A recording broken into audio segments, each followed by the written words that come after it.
regarding the exit from Gaza. Again, like Sarah was saying, when we say you can't leave Gaza, again, I was specific. I said without pre-approved, very difficult to obtain approval and permits, right? So there's two ways to enter or leave Gaza. There's the northern crossing, known as the Erez crossing, that leads you through Israel and then ultimately to the West Bank and Jordan.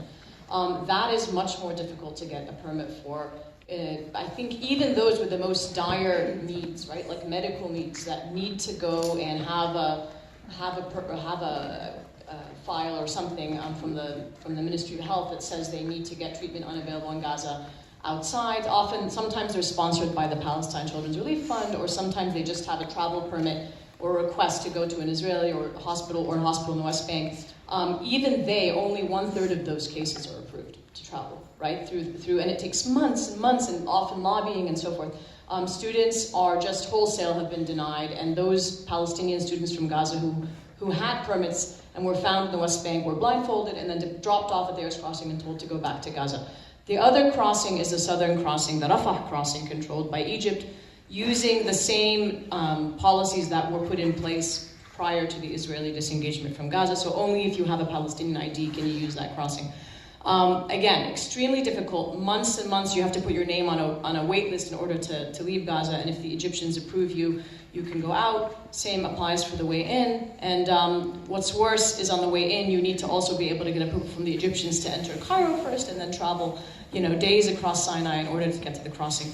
By way of example, my mother last year, it took her 9 months for her name to get approved to leave from Gaza by the Egyptian authorities to cross Rafah, and 48 hours to go across Sinai and make it across. Another friend of mine who is a social worker and an educator now in New Hampshire from Gaza, Ayman Nijim, some of you might know him, he came on a scholarship for a year as an exchange program and made some remarks against the Sisi regime in the UN and was not allowed to go back to Gaza, so he wasn't allowed to cross into Egypt to go back into Gaza, so he had to apply for asylum. But what was worse is his family and his 6 children in Gaza were not allowed out, and it took 6 years for them to get approval to travel outside of Gaza. Is it impossible? No. Is it unlikely and next to impossible? Yes. How do 40,000 people get out? Like Sarah was saying, like they do anywhere across the world, through bribes and through, whatever, ingenuity. And, my mother was saying if you pay, I think it's $3,000 a person, you can get a guaranteed, on the priority list to leave through the Rafah crossing. So it's just the mechanics of the way that these things work, right? In regards to, just really briefly, I just want to say one thing when it comes to Gaza and trauma and the siege and what, Israel has no choice. The reason I don't buy any of this is because Israel itself as a government doesn't buy any of this. They have made very clear, as I put up on those slides, their objectives, what this siege is really about. It is not about, Israeli security or protecting Israel. Very clearly, they have stated it is about, stifling development, prosperity, while maintaining things at the lowest possible bar without plunging the entire territory into humanitarian crisis. It is providing an intravenous drip of relief to Gaza while completely, tearing apart the social fabric and preventing the area from developing and prospering, keeping it dependent on Israel, because another thing that we didn't get a chance to touch on is Gaza is Israel's dumping ground and backyard, where all the second-grade produce and the whatever, it's a very essential dumping ground for the Israeli economy. And I should say all the aid that gets into Gaza, that the 80% of the people are dependent on, guess what? That is ultimately purchased by the aid organizations from Israel that benefit and end up getting like a 200% hike profit on all of that stuff. So really when you get into the nitty-gritty of all of this, it's much more, there's much more than meets the eye and again, just at the end of the day, this is another way to dehumanize Palestinians in Gaza. Somehow they are, not worthy of freedoms and protections and, and the basic, decency and dignity of human life because they are Gaza.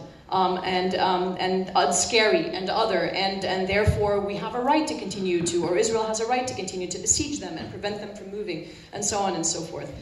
Where before there was borders, before there was all of this, like Sarah was saying, many an Israelis wrote, boasts about how the best dentists were in Gaza, and we would go to the dentist in Gaza, and we would go buy the fish from Gaza. that's the reality of how things were, folks, before there was borders and walls. You know, things were actually much more amicable, you know, when you're boosting the freedoms of both sides. And then in regards to women, finally, you're right, I didn't really get a chance to go into that as much as I would have liked.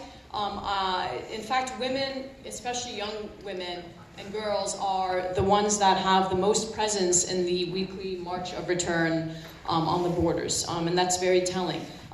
They have a higher, you know, literacy rate. Actually, women in Palestine in general have the highest literacy rate amongst Arab women in the entire MENA region. It's pretty impressive, and people, you know, and there is something to be said about all this because of all the sort of, you know, gloom and doom. We forget. It is, like Sarah was saying, it's a very, you know, well-educated, very, you know, literate, very creative, very ingenious population. And that's why, you know, they should be afforded, beyond the fact that they're just human, these opportunities. They do play a critical role in the resistance to, you know, Israeli occupation, not just in the fact that they're marching, not just in the visible component. You know, Palestinian women have a long role in the resistance dating back to the 1920s. But also, like I was saying, I really like to focus on their role also, you know, in the private, in the domain of the, you know, beyond the visible, the domain, like I was saying, of the home.